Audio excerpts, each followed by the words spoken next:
dialogue with government. And that channel is open. So that's the issue. I mean, it's more worrisome because let me take you back to April when Mr. President still read out the Riot Act to those threatening the nation's sovereignty. That was with the Yoruba agitators who stormed Oyo State government house. I remember the president saying the characters would definitely face the consequences of their actions. In April, there was also the call for military rule from some quarters. What do you consider as the significant repercussion of these agitations on our sovereignty as a nation? This is outright treason. It's not attempt, it's treason. Anybody that says that, I don't know, are they aware of the efforts made by all our leaders, our forefathers, to attain democracy over the years? Is it easy to attain our democracy, the freedom that we have? It took a lot of effort, sacrifice, to attain this democracy we have. And we are, as we are, the envy of some nations. Look at it. Since 1960, how many military regimes do we have? And what has it led to?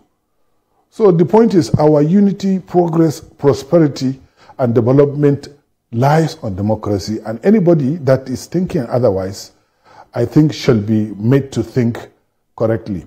And people who are calling for military this thing shall be sanctioned. I think anybody that has said that should be punished, because the law is very clear on this. It's treason, and treason has a heavy price. The punishment for treason, everybody knows the punishment for treason. You don't talk about it. You don't even think about it. And the moment you say it with 2 or 3 other people, it becomes conspiracy. So that will be added to the offense of treason itself. Conspiracy and treason. Conspiracy to commit treason and treason itself. Each one of them carries different sentence. All right. I'm also wondering, what is the role of the national orientation agencies, CSOs, in making sure that these messages get to the rural communities in rural communities in general?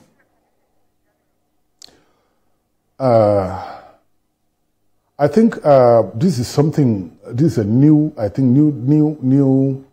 challenge for the government. I think government should look into the prospect of engaging these civil societies and associations and other organizations that have membership spread across the nation, so that government can engage them on a regular basis on the need to actually protect our democracy, on the need to inform our people about the activities of government. The National Orientation Agency has a great role in that regard. I think the government should look into that, and this, I think, will be done, because you see, engagement of people, engagement of Nigerians towards good governance. Government is doing this, government is doing that, and it is for our own good and for our own good government. So therefore, I think government should be able to engage, all those associations, civil society organizations, professional associations, and other units, in order to, at all levels, not only at the federal level, but at state level, at local government level, we should have workshops, stakeholders engagement, retreats, so that our people, will understand that government is working for them, and the government is truly working for them. And if you look at the programs of this government, it's all pro prosperity. So we should be able to understand that. All right, the president is asking for collaboration with citizens in rebuilding the nation. What message do you have for Nigerians as we continue to trust that government initiatives, government policies will work for us? Yeah, that is the truth, because you see, the citizens, all of us, citizens and residents in Nigeria, shall collaborate with government, shall understand that government is working for them, for everybody. We pay our taxes.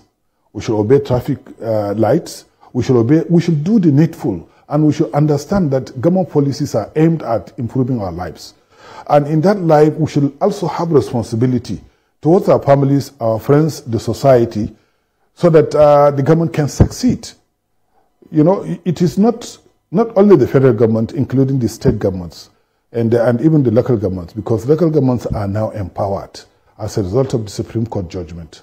So in that the federal government, you know, as the anchor, will be able to, you know, support them, support everybody. The citizens will have to cooperate with the government and support the government, do the needful, you know, and as you see, when Buhari administration started in 2015, they started with the mantra, change begins with me. Honestly, if we are to really successfully and, you know, positively change, I think it will be good for this country. We would be able to achieve what we are supposed to achieve.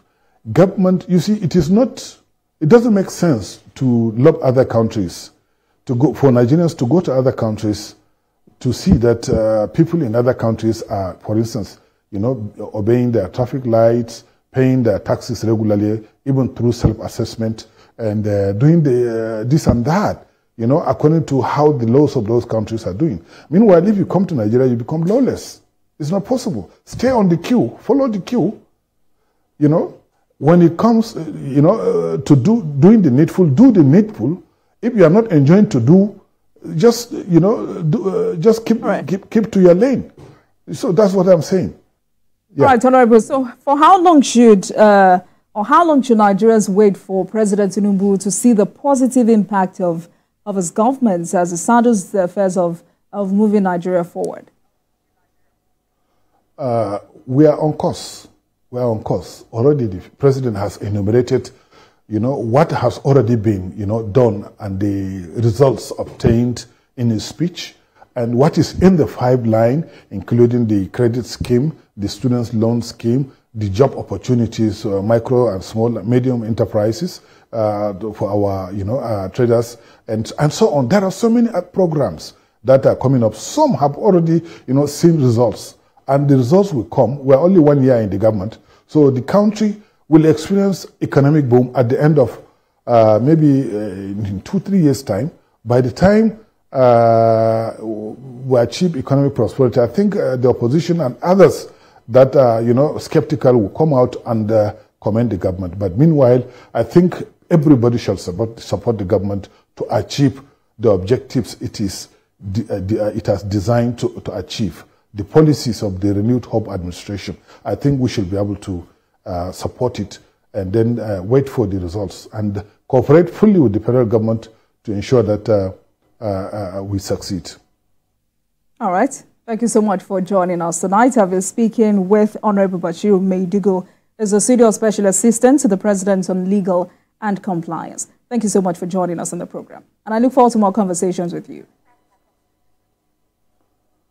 Thank you very much. Thank you very much. Thank you for watching, everyone. Marks the end of today's episode of Politics Tonight, but you can watch the repeat broadcast of this episode at midnight.